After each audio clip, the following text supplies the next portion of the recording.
Allô, bonjour. Moi, c'est Ingrid, encore pour ceux qui ne m'ont jamais suivi. Aujourd'hui, on va partager, on va parler de l'Église, en fait, des choses dans l'Église qui empêchent l'Église de grandir, en fait. Je vais parler on va lire 2 Timothée 4, 2 à 5. Prêche la parole, insiste en toute occasion favorable ou non, reprend, censure, exhorte avec toute douceur et en instruisant, car il viendra un temps où les hommes ne supporteront pas la saine doctrine, mais ayant la démangeaison d'entendre des choses agréables, ils se donneront une foule de docteurs selon leurs propres désirs, détourneront l'oreille de la vérité et se tourneront vers les fables. Mais toi, sois sobre en toutes choses, supporte les souffrances, fais l'œuvre d'un évangéliste, remplis bien ton ministère. Euh, Ici, on parle, il va arriver des temps où ça sera que les gens vont se tourner vers des choses qui leur sont agréables. Ils vont pas vouloir écouter le message, la sainte doctrine, et ils vont vouloir plus se tourner vers ceux qui vont leur dire ce qu'ils aimeraient entendre. C'est vrai qu'en tant qu'être humain, nous tous on aime entendre, on n'aime pas les critiques, on aime tous entendre ce qui est agréable à nous, quoi, des choses positives et tout.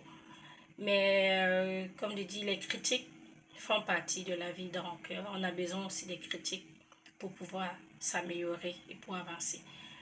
Mais ce qui est navré, c'est que dans l'Église, à cause de ces choses-là, beaucoup d'églises, beaucoup de prédications sont faites en sorte que ça va attirer les gens à l'Église.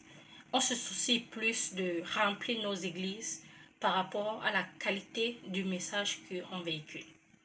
Donc, finalement, Christ n'est plus mis en avant. Le matériel finit par être mis en avant.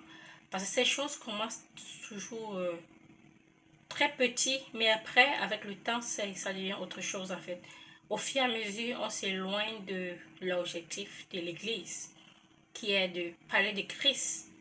Mais puisqu'on s'attache au matériel, on oublie l'objectif, pourquoi on est là. Et, euh, et c'est pour ça que dans nos églises, on va voir il y a beaucoup de divisions, beaucoup de choses qui nous déchirent, qui nous séparent. Et moi, il y a une chose que le Seigneur m'a fait voir dernièrement. Quand je lisais, j'ai lu la Bible plusieurs fois. Mais quand j'ai lu encore je suis arrivée au Nouveau Testament, je me suis rendu compte qu'en fait, les 4 évangiles, Matthieu, Marc, Luc et Jean, ça parle de parcours de Jésus, l'évangélisation, c'est beaucoup plus axé sur l'évangélisation et tout. Mais les autres livres du Nouveau Testament, écrits par les apôtres, les disciples, ça s'adresse beaucoup plus à l'Église. Quand je vois toutes les lettres que l'apôtre Paul écrit à l'église de Thèse, à Corinthe, Éphésiens et tout ça, même l'Apocalypse qui est écrit, on s'adresse aux différentes églises. Et moi, ce qui m'a frappé, c'est que les choses qui ressortent toujours, on demande, c'est toujours qu'il n'y ait pas de débauché parmi vous, qu'il n'y ait pas de commérage, qu'il n'y ait pas de dispute, qu'il n'y ait pas ci ou ça, qu'on n'entende pas parmi vous ci ou ça. C'est toujours ce genre de sujet qu'on reprochait à l'Église tout le temps. Et en fait, c'est un truc qui existait depuis longtemps. C'est pas un truc de maintenant. Parce que parfois quand on sortait évangéliser, on utilise ces passages-là pour prêcher aux non-croyants. Mais ça s'adresse à nous. Ça s'adresse premièrement à nous. C'est à nous que ça s'adresse. Beaucoup de ces passages-là s'adressent chrétien. Le non-chrétien, ce qu'il a besoin plus d'entendre, c'est Christ. D'entendre que Christ l'aime et de lui présenter l'évangile, présenter l'œuvre de Christ, qu'il a besoin de venir à Christ. Parce que lui, il n'a pas cette force-là d'abandonner sa vie. Il n'a pas cette force-là d'abandonner la mauvaise vie. Sans rien de lui dire.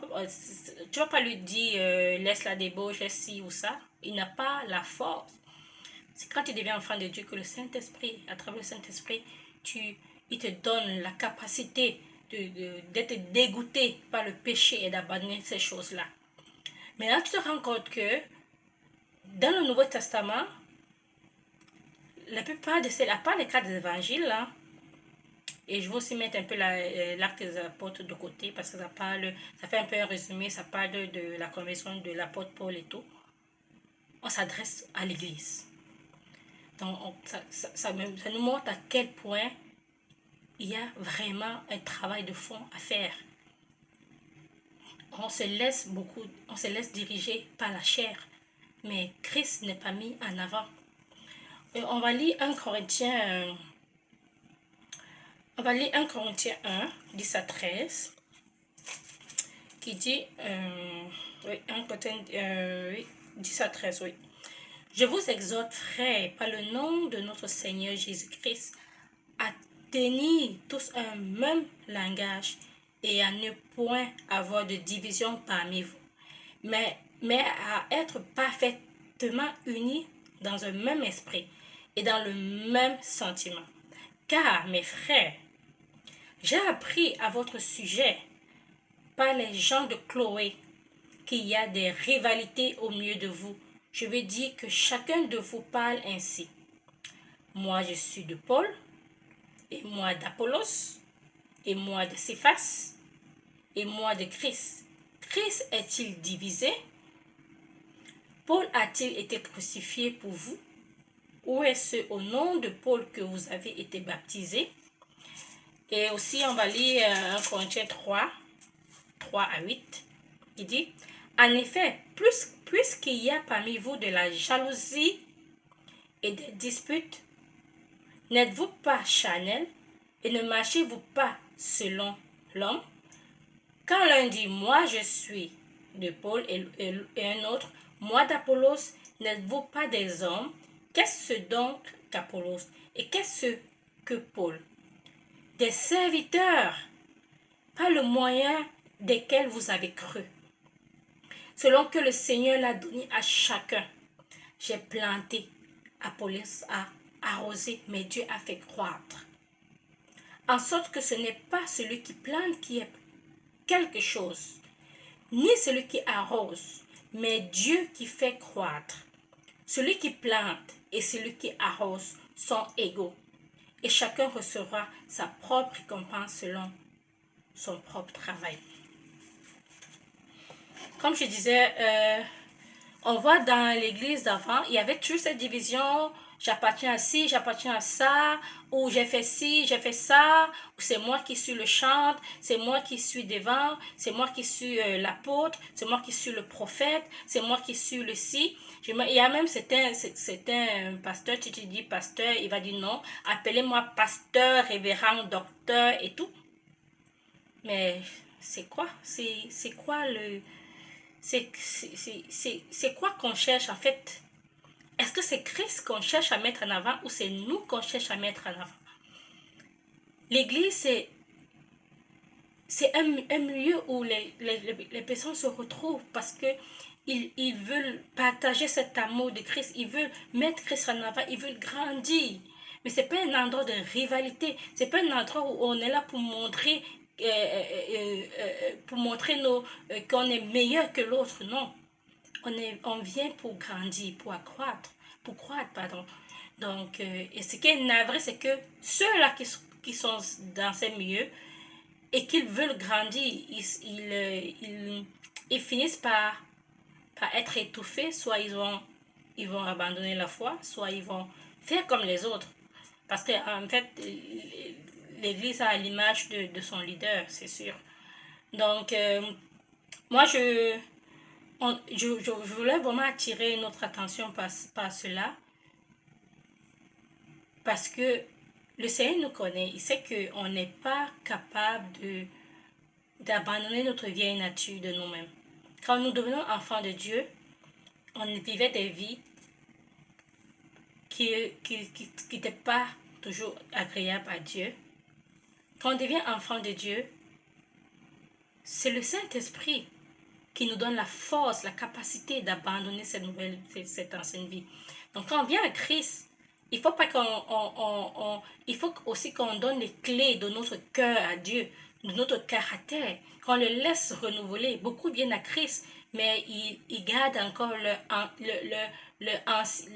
caractère, le sale caractère, le sale désir.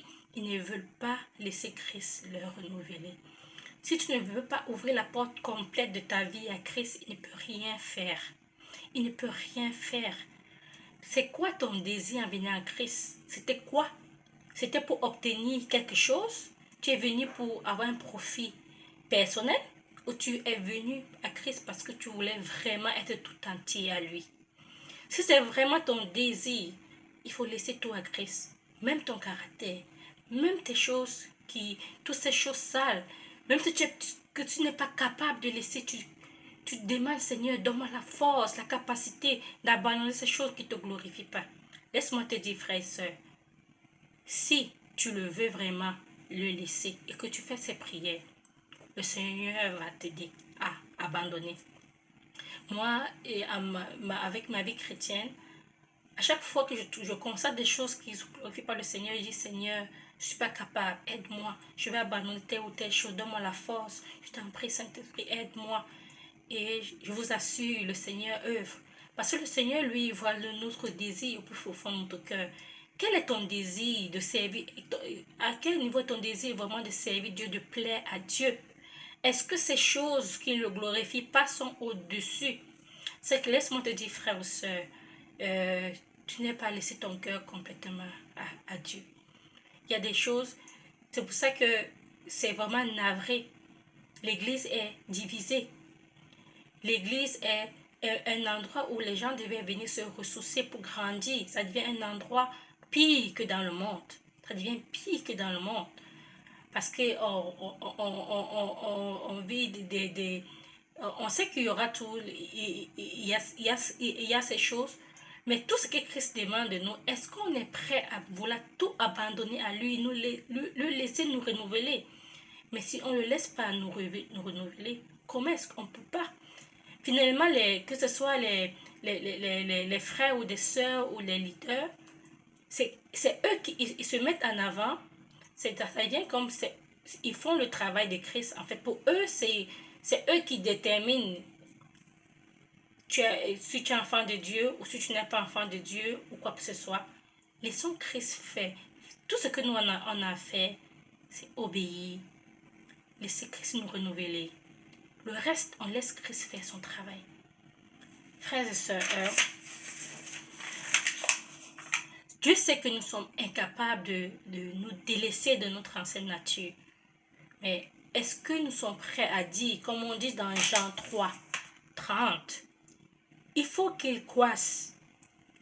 On parle de Jésus et que moi je diminue. Est-ce que tu es prêt à dire que Christ croisse et que moi je diminue?